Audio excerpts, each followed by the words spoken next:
بەڵە خۆشەویستان جارێکی تر سڵاو وەکو پێشتر ئاماژەمان پێکرد ئەمڕۆ کۆمەڵێک لە فۆتۆگرافەر و کۆمەڵێک لە ڕۆژنامەنووس لە وڵاتی دانیمارکەوە هاتوون و لەگەڵیشان دوو مامۆستایان لەگەڵایە هاتوون بۆ کوردستان با بزانین ئامانج لە سەردانەکەیان چی ئەمڕۆ هاتوون بۆ کوردستان و تا چەند بە میدیای کوردی ئاشنا بوون و تا چەند با فۆتۆگرافەرانی کورد لێرە ئاشنا بوون و تا چەند کاری کوردیان بینیوە لە بواری میدیایە لەبەرەوە ئێمە بنای خۆمان و کەناڵی کورسات و پرۆگرامی ڕۆژێکینەوە بەخێراتنتانەکەین وێلکەمێن دل کورسات دیارە تای ئەم گەنجانەی کەوا لێران و سەردانی کوردستانیان کردوکو گەشتێکی زانستیە و بۆ زیاتر زانیاری و دڵنیابوون و ئاشنابوون بە کاری ڕاگەیاندن و کاری فۆتۆگرافی لە ناو کوردستان پێمان خۆش نێ زانیاری زۆر بینە سەر گەشتەکەیان خۆیان بە زیاتر قسە بکەن دیار دەرفەتین بە هەمویان قسە بکەن دووبارە سێبارە بەخراتن دیارە ئەمڕۆ هاوکاریشمان کامەران ئەمڕۆ وەکو وەرگێڕێک لەگەڵمانە سپاس بێگومانە و ڕێبەرێکیش سپاس بۆ تۆ کا کامەران با سەرەتا لە ژناو تۆ دەست پێ بکەین بزانین چۆن لەگەڵ ئەمانەیە کۆبووی تۆ پەیوەندی تۆ چۆنە لەگەڵ ئەم گەنجانە بەڵێ سپاس بۆیە سپاس بۆ بانگێشکردنتان بۆ ئەم بەرنامە جوانەتە ئەم گروپە پێگاتووە لە 21 خوێندکار لەگەڵ دوو مامۆستا بە ناوی پەیمانگایەکە بە ناوی کۆئۆپ هۆیسکول لە دانیمارکەوە هاتوون لە دوو بەش پێگاتون سیانزەیان بۆ کاری ڕۆژنامەوانیە خوێنن ئەوانی تریشیان بۆ فۆتۆگرافیە خوێنن من پەیوەندی من بەمنەوە من لە دانیمارک خۆم کەناڵێکی لۆکاڵی کوردی مێ چەند ساڵە ئیتر کاری منیش هەمیشە دروستکردنی پردی پەیوەندیە لە نێوان کەلتوری دانمارک و کوردستان لە هەندێک حاڵەتە زۆر دامەکان پەیوەندی بەمنەوە کە ئەگەر بیانە بێت بۆ کوردستانیان شتێک ئەویش بەهۆی کارەکەی خۆمەوە لەوێ پەیوەندیان پێوە کردم کە ئاکرێ من بێم لەگەڵیانە بۆ کوردستان وەکو ڕێبەرێک هاوکاریان بکەم منش بە خۆشحاڵیان لەگەڵیانە ماوەی سێ ڕۆژە لێرە سەرکەوتوبی لە ساق بێت سەرجەم ئەم گەنجانە لەوێ چکاریانە لە پەیمانگا ئەخوێنێنیان چی ئەمان هیچ پێگەیە هیچ پۆستێشتی کام هەیە ئەمان وەکو پێوتن بەتابەتی لە وڵاتانی باکووری ئەوروپا شتێکی پێڵەن هایسکولیان هۆیسکول ئەمە هەم نەهایسکولە نەهۆیسکول با بڵێنانی لە نێوان لە هایسکولی شتێ بەرزترە وەلی پێنجەکەی خۆمانەکە پێما بێ 4 و 5 پێش 6 ئەمان 6یان تەواو کردووە دواناوەندیان تەواو کردووە دوای ئێوە بێ بچنە زانکۆ بەڵام پێشوی بچنە زانکۆ زۆر بێک حەزەکە کە خۆی ببینێتەوە پێشوی چتە زانکۆ پەیوەندیەکە بەم پەیمانگایانەوە بەڵام بێگومانەمانە بە پارەیە ینی پارێکی زۆر هاواتە بەلەوەی کە بڕیار بە لە زانکۆ لە چ بەشێک بخوێنێ ئەچێتە ئەم پێم پەیمانگای بۆی بزانێت توانای لەو بوارە هەیە کە ئەم ئارەزوی لێتی دوجار بڕیارەیە بۆ زانکۆ ڕاستوان ئامادەکەن ئێستا لەم قۆناغەیان ئەم بەشیان هەڵبژاردووە ڕۆژنامەوانی و فۆتۆگرافی یارەمان دوو مامۆستایان لەگەڵایە ناوی پێما بێ یۆهان یاسپار ئەمیشان یۆهان با پرسیار لە خۆیان بکەین لە مامۆستا یاسپەرەوە دەست پێ بکەین ڕۆڵی ئەو چییە و ئامانجەکان با لە سەرزاری ئەوە جۆمان لێ بێ و چوون بۆ کوێ سەردانی شویان کرد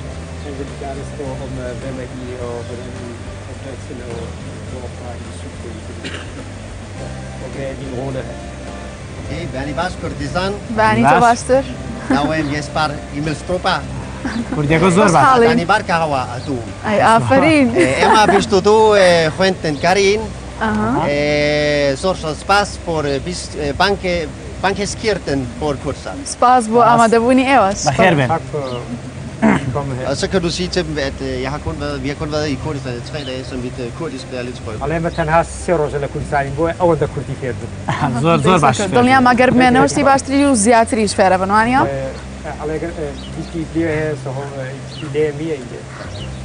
کا کامەران لەم سێ ڕۆژەیە سەردانی شوێیان کردووە و لێرە چی فێر بوو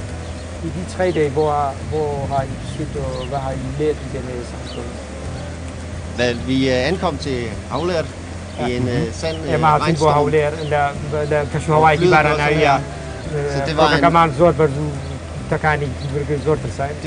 Det var en hård landing i Kurdistan.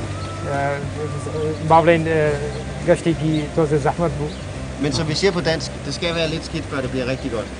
ئەڵێ بە دانمارکیمە ئاڵێن ئەبێت تۆزێ شتەکە خراپێ بۆ ئەوەی خۆشی ببینی ینی خۆشی ببینی جا چێش ببینی Så tog vi til Sulemania ڕاستەخۆ بەرەو سلێمانی کەوتین ڕێ og har besøgt forskellige universiteter, snakket med studerende, snakket med lærere, snakket med professorer.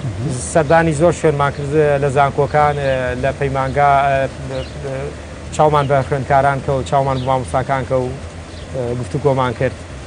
Og så har vi besøgt bjergene omkring Suleimania. هەروەها سەردانی شاخەکانی دەوروبەری شاری سلەیمانیمان کرد. Og for os danskere, som måske er det næstmest fladeste land efter Holland i hele verden, der er det jo fantastisk at besøge en bjergstat som Kurdistan. بۆ ئێمەی دانیمارکی ڕەنگە هۆڵەندا دووهەمین وڵات بێ کە تەواو وڵاتەکەیان تەختە بۆ ئێمە بم ببینین ئەم وڵاتە زۆر خۆشحاڵی. ئێمەش خۆشحاڵترە بین بەڵام پێم خۆشە ئەوە بپرسم تاکەشت لە کوردستانە کە سەرنجی ئەمانی ڕایکێشا بێت چی بۆ ئەوی ژۆک و مامۆسایەک. Virkelig også I kommer her, og som lærer, hvad er den vigtigste ting, som trækker jeres opmærksomhed?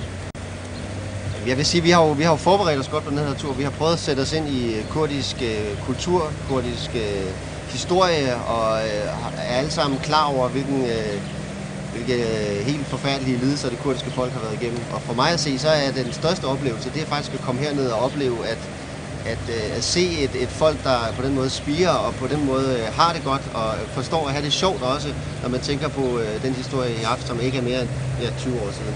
ئەڵێ ئێمە پێکوان پێشوی بینێ ئێرە خۆمان ئامادە کرد بووکەندە زانیاری لەسەر ئێرە وەربگرین و ینی زۆریشمان لە نەهامەتی ئەو نەهامەتیانە بیست و خوێندەوە کە بەسەر گەلی کووردا هاتووە کە هاتیشتە ئێرە بەڕاستی سەرمان سوورماوە و خۆشحاڵین بەو گۆڕانکاری کە لێرە ئەبین بێ و بەو گەشە ئازادی تاڕادێک هەیە لە وڵاتەوە کە ئێوەتوانیتان خۆتان بەم شێوە پێکگەێنن. بەڵێ دەست خۆش بۆی کاتەکە دابشکن بەسەر هەموویان نابە بچێت لێ مامۆستا یۆهانیش ئەو باسی هاتنی خۆیمان بۆ بکات و ئەو بواری کە ئەمان تایە خوێنن تا چەند لە کوردستانە هەستەکەن ئەگەر لەم ماوەی ئەم سێ ڕۆژەیە سەرنجێکی کورتیان نابێت لە بواری فۆتۆگرافیە لە بواری ڕۆژنامەنووسیە پیان وایە میدیای کوردی لە چه ئاسێکدایە خود ئەگەر زانیارێکی پێشوەختیان هەبێت لەو بارە. Hem vil bare spørge om hvem er du og hvad laver du? Og synes du det at fotografi og journalisten i den her område, hvordan er det nu? Er det en god niveau eller hvad? Eller hvis du forklarer? Mit navn er Johannes Brenner. Jeg har arbejdet ret meget i den her region. من ناوم یۆهانە ئەڵێ لەم منطقەیە زۆر کارم کردووە واتە پێشتری شەردانیێری کردووە. Jeg har arbejdet for amerikanske aviser og blade primært og har været i Kurdistan 6-7 gange. بۆ ڕۆژنامەی ئەمریکان کارم کردووە لە پێشە جاری شەردانی کوردستانم کردووە. Og jeg har også arbejdet nede i den arabiske del af Irak. هەروەها لە بەشی خوارووی بەشە عەرەبیەکەی عێراقیش کارم کردووە سەردانم کردووە. Så jeg kender en del til forskellene imellem de to. هەر بۆیە ئەتوانم جیاوازی نێوان ئەم دوو بەشەی با بڵێن کوردستان و باشووری عێراق و ناوەڕاست عێراق. کارەکەم چی بوو؟ Mit arbejde er jeg er fotojournalist, altså fotograf. کاری ئەو فۆتۆگرافی ڕۆژنامەوانیە. سەرکەوتوون؟ Vi har ikke fået besøgt så mange aviser endnu her.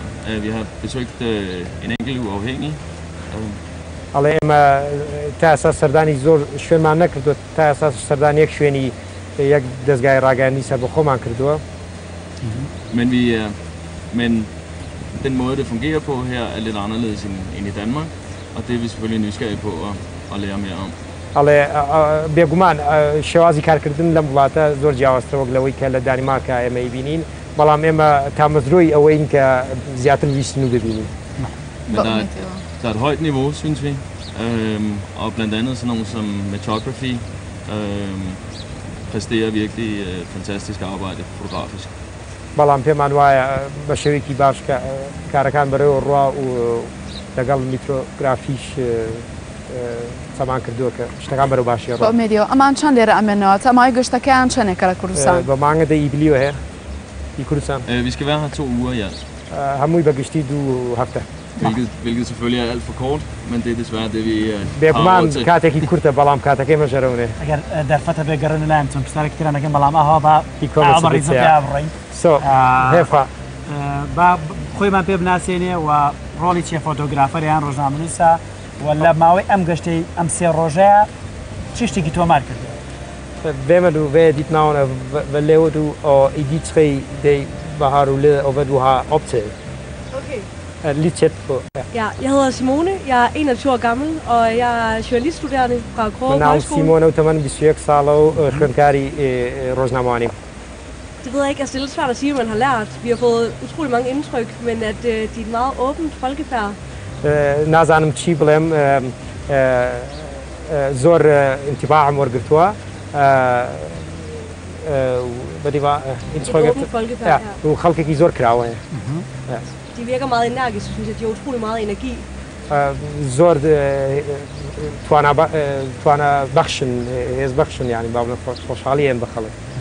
نەمانزانی فۆتۆگرافەری ڕۆژنامە باوتی ڕۆژنامە هیچ بەراوردێکی بەدی کردووە لە نێوان ڕۆژنامەی با بڵێن بواری کارکردن لە دانیمارکە لەگەڵ کوردستانە ڕۆژنامەیەکی بینی لە کوردستانە چۆن den der er forskellige mellem hvis man arbejder med i presset mellem her og Danmark. Altså hvis man arbejder i pressen? Ja. Nu har vi ikke sådan hørt vildt meget om det indtil videre, men تا اساس زۆر يعني آشنا نبووین بە لێرە چۆنە دەستە خۆش بێ بەخچینە لای ئەوانی ترەمێ بەڕاستی هەمویان دەرفەتیان بینێ قسە بکەن Alle sammen skal bare sige navn og hvad laver. Okay. Jeg hedder Niklas. Navn Niklas. Og 21 år. Bistvirk Sal Tamanem. Og studerer også journalistik på Kårerup Højskole. Men ich Roznamani khønem la højskole i Kårerup. Jeg synes indtil videre her i Kurdistan, der har det været fantastisk at se. Også hårdt. Vi har hørt meget om historien hjemmefra. Den kurdiske historie har set folkefærd, som har været undertrykt. تا زۆر باش ڕۆشتەوە زۆر بە خۆشحاڵی زۆرشمان بیستووە لەسەر ئەو کارخانەیان بەسەر کوردستان. Nu kan man virkelig se, at deres kamp den har båret frugt, fordi det er virkelig et land, der blomstrer, og et folk, der blomstrer. ئەبینین ئەوەی کە کورد هەوڵی بۆیە و بۆی جەنگاوە خەریکە چرۆکات. دەستە خۆش بێ یەکە بێکە وەڵا پێم خۆشە تێڕوانینی خۆیان لەسەر ئەم گەشتە زانستیە. Hun vil bare spørge, om alle skal bare sige sin udtryk. Ja, pæsumar bæm feri ushay bakhair ben bo. Han mener, at jeg tror, at du kan sige bakhair ben. Han mener, at du kan sige bakhair ben. Velkommen på kurdisk. Kan du sige det? Velkommen. På kurdisk. على ناتو باشا يعني كانت زور حزينه وشي بخير بينا عندك كان لو انا الرجل ايش كتير بلا معناته فرق بلا سيريا باني باشا باني باشا نك بخير بينا اوكي بس بس Jeg hedder Mikkel. Jeg er 23 år gammel. Navn Mikkel og hvis du ser Sala Tamanem. Jeg studerer fotografi på Kårerup Højskole. Men ich kan kar i fotografen der har man Pemanga. Indtil videre der har jeg taget mange portrætbilleder af de kurdiske folk, og igennem portrætbillederne har jeg mødt meget imødekommenhed blandt de kurdiske folk. تا وێنەی زۆر پۆرترێتی کەسایەتێکی تاکی کوردیم کردووە لە زۆر. Jeg har især beundret deres åbenhed over for at skulle have taget billeder og ikke haft noget imod, at vi har kommet og زۆر بە خۆشحاڵی کاتێ وێنەیان مەگەر بەبێ ئەوەی هیچ بەرهەڵستیەکە بێ پێیان خۆش بۆ وێنەکەم گرتووە. زۆر بەخێر بێچارێکی تر هاوڕێیترمان کاری چیە و ئامانجی. Tune Basche. Jeg hedder Emma, jeg er 20 år, og jeg studerer fotografi. Navn Emma er jo 20 år, ikke? Jo. Ja, 20 nu fotografi khøne. Og ligesom Mikkel, der har jeg oplevet rigtig meget imødekommenhed. Har du oplevet interesse? Zorum bini omnish. Og rigtig meget interesse for vores kultur også. زۆر ئارزومەندی ئەم گەشتەمانین. وەڵام لەمەیەک پرسیارەکەم ئەو شاڵانەی ملیان هی ئێرەیە؟ Hun vil bare spørge, hvor har I det der tørklæde? Herfra eller fra Danmark? Ja. Det er fra en genbrugsbutik i Danmark. Ja. En genbrug? Ja. Alle raciala Danmark eller desti du krima. باش من بسیار بکەم وەکو فۆتۆگرافیەک ئێستا بێگومان لە هەرێمی کوردستان ژمارەیەکی گەشتمار فۆتۆگرافمان هەیە بەڵام ئەوەیە خوێن با بڵێن یەکلایی نەکردووە یاخود تایبەتمەند نەکردەوە بە بوارێک بۆ نمونە تەنها وێنەی پۆرترێت بکرێت یەکێکە بەبەست تەنها لانسکەیپ بکرێت ینی تەنها خۆیان یەکلایی بکەنەوە بۆ بابەتێک ینی بۆ یەک بابەت ئەمان تا چەند ئەو بوارەنگی یاخود گشتگی لە کارەکانیان. Han siger i Kurdistan der er rigtig mange unge fotografer nu begynder at tage billeder og sådan, men indtil nu de har ikke hvilken slags fotografi skal bare tage billeder gøre det. Så siger hvordan er det med jer? Også I har en bestemt slags metode for at tage billeder som kun portræt eller landskab eller hvad? Vi har afprøvet mange ting på højskolen. Både kunst og portræt og mere journalistiske fotos. ما بقشتي هم يخوانين هم بورتريت وهم فوتوي بعض هنري وبعض بشكاني كريش.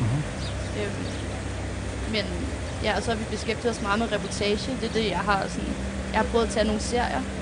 والله زيادة من عرض مندي بابلين كاري ريبورتاجي فوتوي أكثر. دست خوش به سپاس. لا هاوريتر معنا قبل كده بخيرعي فمكان ليش باس كل يا نشتكين. Jeg hedder Nevin, jeg er 20 år gammel. مشكلة يا كايك أوكي مشكلة. Jeg hedder Nevin, og jeg er 20 år gammel. من نام نevin ودي سالم بلسد. Journalistik på Forborg. أبيش روزنامه أنا خونه. دست خوش. Jeg hedder Katja, og jeg er 19 år gammel, og jeg har نام كاتشي ونوزده سالم أو بلسدو. journalistik. روزنامه أنا. هیچ بابەتی چیرۆکێکیان ئامادە نەکردو بچنەوە لەوێ لە ڕۆژنامەیەکە لەو دەستگایەکە کاری تاکەن یا خۆدەمان بەس بە فریلانزی شەکەن و کار ناکەن لە هیچ ڕۆژنامەیە یا دەستگایەکە. Skal I optage noget, skrive noget, når I rejser til Kurdistan, eller I kommer bare kun for show? Ja, det er meningen, at vi skal ud og prøve at finde nogle spændende historier, prøve at møde nogle mennesker, som har noget at fortælle, eller prøve at skrive nogle reportager herfra, som vi så skal gå hjem og skrive, når vi kommer tilbage. Ja, بيقومان إما كارل سروا كين كشن شيرو كوب كين وليرو لويلس كاري لسرفين وبيكين بكلاوانا كان معنا. دست خوش به سپاس. Og Tanishti? Jeg hedder Julie. Jeg er 23 år gammel, og من نام يوليا وبيستوسي صالة تمامًا. og jeg studerer også journalistik من إيش روزنامه أنا خونه. دست خوش به. Og Tanishti سپاس. باشه ساق به توی مایک که بیبویی که. کی غازل هنا. هیچ پیامک چیه اگر باسی کرد؟ هارو نه دوستیه میه. Hej, jeg hedder Marie, og jeg er 19 år, og jeg har fotografi. من ناو ماريا ونوزده سالم وكاري روزنامه أنا خونه. قجيشي زور جوانا. أو هر بس رشتي وایا؟ دوها هنسي دوها غيتي دوها ها. دين دوها يكونوا مديك. Nej. ئەو بابەت و چیرۆکی کا و ئامادەی کردووە بچێتەوە ینی مانشێتی ئەو بابەتی چییە؟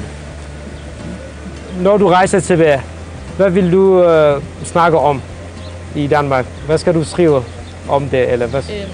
Jeg tror, jeg vil fortælle, at vi har mødt en hel masse virkelig søde mennesker, der er meget åbne, og det kunne vi som danskere lære rigtig meget af, at folk er så imødekommende.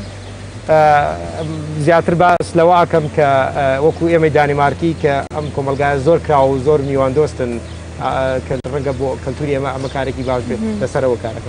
دست خوش به سپاس. ما بچینە لا هاوڕێمان لەسەر. دست خوش به سپاس بود. Jeg er 21 år og studerer journalistik og medier på Forborg Højskole. من ناوم پیتر و 21 سالم و ژورنالیستی خوێنێت ڕۆژنامەوانی خوێنێت.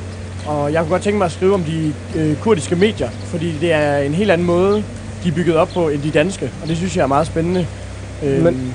من ئەمەوەیە کە گەڕامەوە لەسەر کاری میدیایی لە کوردستانە بنووسم چکە بە زۆر دوو دنیای زۆر جیاواز. بێگومان ڕیسێرچی کردەوە شتی دەستکەوتووە گەیشتۆ بە چی لە میدیای کوردیە؟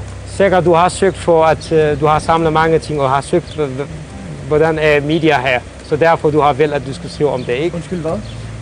Du har søgt for, at hvordan er media her, og du har hørt meget om det, ikke? Har du forberedt dig selv til den her? Om jeg har hvad? Forberedt? Ja, fordi at vi har fået at vide, at medierne bliver støttet af partier hernede. Og det er ikke normalt, at de gør det hjemme i Danmark, så det interesserer mig meget, og det synes jeg kunne være spændende at skrive om. الله بيقومان بيستوما وأنا بوني منا ليرا وكو بيستوما زيادة بابلين بارتكان بارت حزب كان بابشتي زيادة الميديا كان كأول ولاتي إما زورنا موية. واتا أشتغل ولاتي أوانانية بلا ما بباش زانيان بخراب. أتاني er det godt hvis partierne støtter media eller nej? Jeg vil ikke mene, at det er godt, fordi jeg mener, at medierne bliver farvet af det. Men hernede virker det som om, at det er acceptabelt. Så det er generelt bare en helt anden kultur, de har hernede i medierne. على من بيمواني اشتكي باش بلا ما ديار اللي قبل كراو او كارا من بيمواني ميديا رنگ او رنگ بكري بلا ديار اللي زور جوازه ام مساله قبل كراو. Das Rosberg, Chinoy Tanisti. Jeg hedder Thomas, og jeg er 23 år gammel. Mit navn er Thomas, og jeg er 23 år. Jeg har fotografi på som hovedlinje. Men kari fotografi, jeg var en fotografi khønnem. Jeg er dybt imponeret af det kurdiske folk, fordi de er så åbne og venlige. من زور خوشحال میان سرنجی او میان دوستی کرد سرنجی راکش آب مالا. تاکە فۆتۆیەکە گرفێتی زۆر یعنی بەلای ئەوستان ڕاکێش بێ بشێت بچێتەوە لێ بەشداری گەشتیارێک بکە لە کوردستانە چی بوو؟ Hvilken billede du har taget den bedste, som du skulle fremvise i Danmark, når du rejser tilbage? Hvilken du har taget? Den bedste? Jeg har taget ret mange indtil videre. Ale men zor جوانم کرد, zor یعنی جوانم کرد, یعنی همه جوانم. Men det vil da nok være et billede af en kurder, fordi jeg synes, de er så dejlige at se på. بەڵام وێنە گرتنی ئەو وێنانەی کەی کوردم کردەوە بێگومان هەمووی جوانن یعنی زۆر جوان تەماشایان بکەین. I også smukke. Jeg hedder Sofine, og jeg er 19 år gammel. Mit navn er Sofine, og 19 سالة تمام. Og jeg studerer journalistik. Men ich روزنامه‌نگاری خوانم. Ja, og jeg er også meget imponeret over det kurdiske folk. Jeg er også kun blevet mødt med åbenhed. Og jeg synes, det er ret interessant at se et land, der er så meget, altså blomstrer så meget op. Og hvor der sker så mange fremskridt på så kort tid. Ale منی بیگمان با هر وقتی تر زور خوشحالم بوم زور سرنجم راکشتا برانبر بم کاملگاه که اون دکاونو میان دوستن هر وقت زور خوشحالم با پیشکوتنی که حساب بدیه کری او کرانوی که اکری پیمو هنگامی زور باش بروه. خوش. کاتمان زور کم بویا منه بخیری. Ja, lidt skønne ja. Okay. Jeg hedder Anne-Marie, og jeg er 21 år gammel. Mit navn er Anne-Marie, og vi styrer Salem. Jeg studerer journalistik på Krogerup Højskole. Min roznameh‌nigاری خوانم. Og jeg synes, det er rigtig dejligt at se Kurdistan fra en anden vinkel, end vi ser derhjemme i medierne. Og det er et rigtig godt syn. Ale من زور خوشحالم که کردستان بم شو بینم و رگ زور جوازه و گلوی که ولی میدیا کان ای بینی. خب خوشیم با دست خوش. تنیستی؟ Jeg hedder Christine, og jeg er 20 år gammel og studerer fotografi på Krogerup Højskole. Mit navn er Christiane, og تمام 20 سال og fotografi خوانم.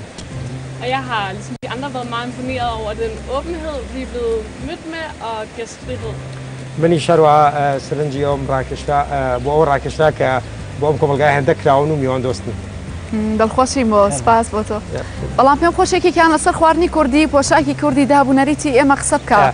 Hun vil gerne jeg skal snakke om din kurdiske tøj og mad og din kurdiske kultur, hvis I kan. Jeg gør det. Ja, op til dig, ja. Okay. Ja. Hej, jeg hedder Niels. Jeg er 21 år gammel og studerer fotografi på Krogerup Højskole. Men navn er så tamam besøg salo kari fotografi her. Jeg er meget, meget glad for maden hernede. Men så خوشحالم با خوردنی ایره. Achi. Vi har fået rigtig mange gode ting. Hvilken slags mad? Ja. Shish kebab. Shish kebab. Det er utrolig lækkert her i forhold til Danmark. نحكيني خوشي خوشة. والله ما ضد تشورة. Men det er lidt for fedt i. Der er rigtig fedt i. Ja, det er lækkert. Bala batama. صلي لي كينو بوي قالونا بين زور كم خوارنا ناخوي. والله فوتوس. على صلا كينو لو خوارنا تشكت تشورة قالوا بين. Ja, hun mener at de spiser ikke så meget, fordi man bliver rigtig tyk, når man spiser meget. والله بيش دەستخۆشی لێکم پێشنیارەوەی بۆ کەم فۆتۆستۆری لەسەر شیش کەباب بکەکە. هەن ئەو ئەڵێ بۆیە تەماشاکەن ئێمە هەمومان زعیفین زۆر بچین لاو خاتونە. Hej, jeg hedder Johanne, og jeg er 22 år, og jeg studerer journalistik på Krogerup Højskole. من ناوم يوهناي وتمنم بيشتدو ساڵە و کاری ڕۆژنامەوانی خوێن. دەستخۆشی سەرنجی ڕاکێشایی لە کوردستان. Trækker dit interesse her i Kurdistan? Jeg er rigtig glad for musikken. Jeg har danset rigtig meget i bussen. موسیقای کوردی زۆر سەرنجڕاکێشام زۆر دانس و سەما و هەڵپەرکەم کرد لە پاسەکەیە بە گوێبیستن لە گۆرانی کوردی. ڕتمە خێراکە. ڕتمە خێراکە. من هۆرتی ڕتمن. هۆرتی موسیقی. Ja, men jeg kan sagtens følge med. بەڵێ توانم لەگەڵ ئەو مۆسیقا بڕۆم بەڵێ. پێشنیارە وەکەن راپۆرتێک لەسەر موزیکی کوردی پێشکەشکار لە دانیمان. هەن مینیاس کە دوو سکیوە ئەم کوردیسکە موسیقی نۆ دوو غایسە Nej, jeg skriver dagbog for en avis derhjemme, men jeg kommer helt sikkert til at snakke om musikken. Men الله بيجمعنا كتشومو بو أو شنيكي شجع كتشومو لسر بابتها إن شاء الله دستي خوش به فرمو Brugs Bas. Bas Roboto. Mit navn er Laura. Jeg er 21 år, og jeg studerer journalistik på Krogerup Højskole. من 28 سال وناوم لاوغايا ورزناماني خينم. Og jeg synes, at det kurdiske tøj er rigtig smukt og har mange flotte farver i forhold til vores danske tøj, der kun er sort og hvidt. الله من بيام جلو بوشاكي كردي زوزور جوانا زوزور رنگا ورنگا وقلوي كإما برامبر بجلي إما كهميشة زيادة رشو سبيو رصاصي. تستخلص بس. يا روكتات شنبه خيرات فيها. Glem alene kan du. Jeg hedder Julie. Jeg er 19 år gammel, og jeg studerer journalistik. Roznamani khønem. Jeg synes, jeg har en utrolig flot natur hernede. Der er rigtig godt vejr. Slushte zozor joantane ke خوشحالم بوی لیرم. سپاس. Hej, jeg hedder Sofie. Jeg er 19 år, og jeg studerer fotografi. من نام صوفيا ونوزا سالمو روزناماني خønem. Og jeg synes ligesom resten af gruppen, at det kurdiske folk er helt fantastiske og meget imødekommende. Og det er rigtig dejligt at besøge jer. من يجوكو هاوركانم هاد بيم وايك خوشحالم بو ميون دوستي وكراوي كومرغاي كردي. Dastan خوش سپاس. Mit navn er Mathilde. Jeg er 20 år gammel, og jeg læser også journalistik, og jeg er også utrolig imponeret over, hvor åbne jeg er.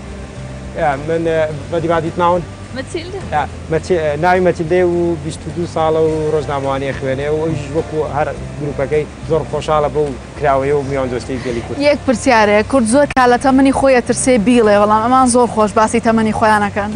Vi plejer at have, vi er bange for at sige, hvor gamle er, men I alle sammen siger, hvor gamle er. سپاس بۆم لایەکتان ماندونە زۆر خۆشحاڵ بن کە ئەمڕۆ لەگەڵ ئێمە بووین ئەم خانمەش. Jeg er rigtig glad at I er med os i dag. Jeg hedder Katarina, og jeg er 24 år gammel, og jeg læser fotografi. Jeg må bare læse. Læser. Læser. Navn læser fotografi. Nej. Alle navn Katarina. Katarina. Og fotografi khønem. Stik det ikke som jeg. Der er ikke stupian sala. Og jeg er også rigtig glad for maden. Det er mere interessant end det er i Danmark, synes jeg. Men I zor tamuzrei khwardni kurdiya kam pem wa zor batamu cheru strandanish. Jeg hedder Anne-Sophie, og jeg er 20 år gammel og læser journalistik. Mit navn er Anne-Sophie, og 26 salmu roznamani khønem. Og jeg er rigtig glad for at være her. Det er virkelig søde folk og virkelig smuk natur og rigtig spændende kultur, I har. Så det er dejligt. خوشحال بوی لیرم و خلقی کی زور شیرین و کراو میاد دوستی. اما دیشان کردیه بیز نکرد پسری یک خوی زنی آلتی. دانی تام باش حمودان. من نام توصیه لگلا مانا هر خلکاری لگلا مانا خودشون شد. است حمود بوازکم. نام دلوا بی سالم. اما کرپور ما ام پروگرامی پیشکر کربم. اینجا بیرم کرزوزر خوشه خم لدانی مارک جم خم لگوره بوما. بهم با کردستان فریان کم اما ولاتی اما کین اما چیا کین لیرا. طبعا تو بیشتر بو باس کردو. اما نه که من هاتم با ایرا اما یکمین جد بو آوانم بینی. لپیشتر آوان نبینیم. حالا دانمارک آوان نناسو. بلام خود دانمارکی و زانیو که اما. بله. چیت بۆ ڕوون کردنەوە کە ئەم چەند ڕۆژەی کە لەگەڵام بووی کە ئاسی بۆ شوێنەکان چی شتێکە بۆ ڕوونەکردنەوە زۆر قسەمان کرد لەسەر ئەوە کە کورد چەند ساڵە وڵاتی خۆمان نەبووە و زۆر عەزابمان کێشاوە لە خەڵکی دیکە ئەوە زۆر مهم بوو لای من کە بزانن ئێمە خەڵکی چین لە کوێوە هاتوونە هیستۆری ئێمە چییە زۆرش بە جوان سەر کوردستانمان کردووە بە شێوەیەکی دیکە ئاخر لە دانیمارک زۆر باسمانەکەن بە شێوەی خراپ زۆر خۆشحاڵش بوومە کە هاتوونە شەکمەنی گەرکەوتیان دانیمارکی گروپێکی دانیمارکی دێنەوە بۆ کوردستان ئاخر قەت نەمبینیەوە گەشم لێ نەبووە کە شتێکی وا ببێ و زیاترە ڕۆنە تورکیا یان وڵاتەکانی دیکە اینجا زۆر خۆشحاڵ بوومە کە هاتوونە بۆ ئێرە سەر کولتوری ئێمە ئەکەن ئەگەر دانیشن لەگەڵ کوردەکان قسەیەکەن هیستۆری ئەوانش ئەنووشتن کە ئەڕۆنەوە بە دانیمار زۆر پێم خۆشە.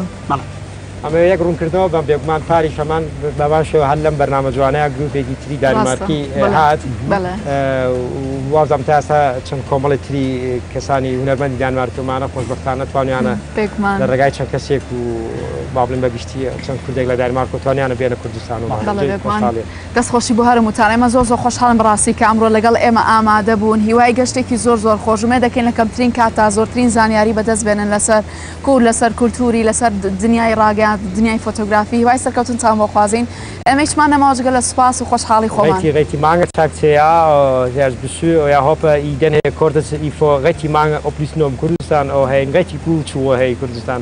Vi har inte mer att säga och vi säger tack. هیوادارشین لە کۆتایی گەشتەکەتان هەمووتان بە جلوبەرجی کوردی و فۆتۆیەکی جەماعی بکرێن. Han håber at sidst i turen, I skal alle sammen have en kurdisk tøj på og tage en fælles billeder med kurdiske tøj på. دووبارە بەخێر بێن زۆر زۆر سپاس بە ئامادەبوونتان. Again, welcome and tack for your besök. دیارە ئێمە چانسێکی باشمان نابێت بەڕاستی چونکە ئێمە بڕگەی ترمیانی ترمان هەبوو بەڵام لەبەر ئێوە میوانەکەمان قسە بەیانی بۆی دەرفەتێکی زیاترتان بینە بۆ قسەکردن. Det er fordi I har kontaktet os, at I skal være her, så derfor vi har haft en program her i det, men vi har givet den her tid til jer. زۆر سپاس جارێکتر بەڵێ خۆشەویستانی ڕۆژێکی نوێ تەواوی بەرگۆ بابەتەکانی ئەمڕۆتان پێشکەش کرا داوای لێبوردنەوە پزیشکە بەڕێزاکەین داوای لێبوردن لە بینەرانمانەکەین کە بابەتێکمانە بوو لەسەر گەشەی مناڵ و خۆناغەکانی گەشتەکردن بە شێوازێکی ئاسایی بەڵام سبەینی ئینشەڵا میانداری ئەو پزیشکە بەڕێزاکەن و ئێوەشەر پرسیارەکانی ئەتوانن لە ڕێگەی تۆڕی کۆمەڵاتی فەیسبوک ڕۆژێکی نوێ ئەتوانن لەوێ پرسیارەکانتان ئاراستە بکەن لەسەر گەشەی مناڵ و راپۆرتێکشمانە بوو بیرمانەچێ لەسەر ڕۆژی درۆی نیسان بەڵام کەوتە بەیانی ئینشەڵا لەوێ پێشکەشتانەکەین ئێمە تاس بێنێ پێتانەگەینەوە لای ئێمە هەر شاد و کاتێکی خۆش کاتی خۆش بۆم لایەکتان خوا گاتان